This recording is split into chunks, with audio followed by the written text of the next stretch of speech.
Electrocast. This episode is brought to you by Redfin.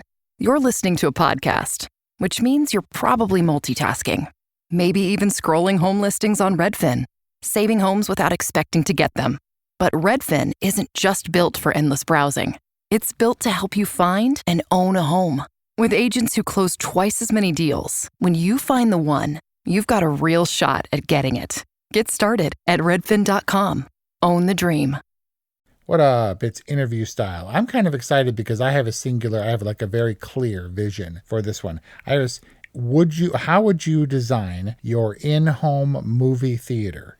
Like if you won a contest, or if you had like a giant cavernous underground space which you could convert into a movie theater, if you chose to do that instead of some like bocce ball court or whatever the hell you're doing, what would your in-home movie theater look like? Would it be decorated in a certain style or theme? I rather like our movie setup. In my dream, what would my dream scenario be? If you had a dedicated, like a screening room specifically for movies, or even a freestanding structure on your property, what's his name? Samsara guy style. Mark. Ron Frick. Well, Ron Frick was the cinematographer, but Mark was the real... That was Mark's house? Was the money behind Samsara and Bulgari. Bacchus? Baki? Baraka. Nice. Okay. So I have seen some really nice in-home movie theaters, and they often just imitate like an iPic or one of those luxury theaters that have recliners and blankets and little menu buttons or whatever, so people can bring you food and drinks and stuff. And I think that's all well and cute and everything. And also maybe I'm outgrowing this a little bit, but I think what I've always visioned from my own dream home movie setup, it would just be beanbags. Beanbags? And those giant, like Love pillow. sack. Yes.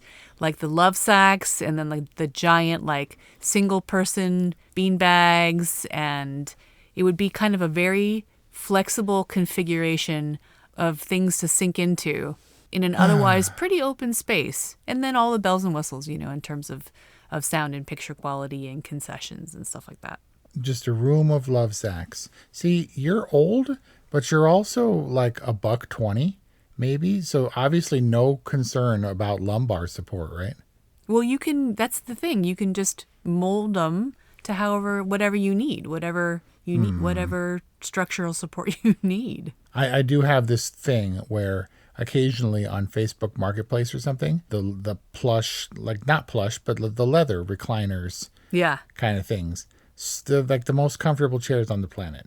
I definitely love those. So I would eschew beanbags for a more traditional luxury movie experience, but I've got mine clear. It doesn't have to be crazy. It doesn't have to be terraced or anything. It's not amphitheater style seating. All I need is a decent sized bedroom with... Maybe I could put a wooden riser, so I have 2 sets of like love seats for the recliner chairs, so maybe 4 chairs in total in a bedroom, minimum of an 80-inch screen on the wall, high def 4K, 8K. If I can get it, that would be great. I don't even need a projector as long as I have a quality screen in a dedicated room. It's got to be air conditioned. I do like the idea of an old-timey red popcorn cart in the corner, a spread for candy and stuff. Ooh, a Coke freestyle machine would be the bomb. Wow. But what I really want is I want an artist to come in, like a muralist. Remember the mural that we had in Hawthorne? You're probably too young for that. Of what? What was the mural We of? had like a pastoral scene painted on the wall of our apartment where we grew up in Hawthorne. You don't remember that? No. So there was like a scene of like a cottage and like a winding road leading down to a brook with a little bridge, at least in my memory. Painted on the wall of the apartment building? Yep. Right behind Dad's recliner, facing on the opposite wall from the fireplace. And when you turned off the lights, these otherwise invisible black light stars would appear in the sky. So we actually had a night painting on the wall. It's a very 70s thing. But I would have all the walls painted like Yosemite Valley. So on the right wall in the foreground would be Bridal Veil and then Cathedral Rocks. And then the back wall behind or above the screen would be Half Dome.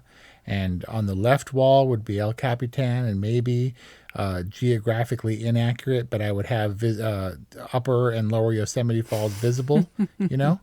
And then I would have a starry sky above that would be maybe lit with LEDs or pin lights. That would be or very whatever. cool. Yeah, so that when you turn off the lights, you're kind of in nighttime Yosemite. But that would be the room painted, and then otherwise it would be movie theater themed. But that would be my backdrop. We should do an outdoor movie screening when we're in Yosemite this summer. Or an indoor movie screening in your converted downstairs space into a giant movie. What are you doing with that space? Brian has a gym and an office, and it's a man cave. Okay. Because the second part of this prompt that I sent Iris was also, why isn't Iris's whole downstairs space a movie theater? I mean, he's got a big-ass TV down there. What's a big ass? For you guys, though, you're like, it's over 60 inches. What do you got? I don't know. It's pretty big. If it's not 80, it doesn't apply. What are you, Check sizes? back for renovations. Yes, definitely sizes. Thank you. Love you. Goodbye. It's tax season, and at LifeLock, we know you're tired of numbers. But here's a big one you need to hear. Billions. That's the amount of money in refunds the IRS has flagged for possible identity fraud. Now here's another big number. 100 million. That's how many data points LifeLock monitors every second. If your identity is stolen, we'll fix it guaranteed. One last big number. Save up to 40% your first year. Visit LifeLock.com/podcast for the threats you can't control. Terms apply. Electricast.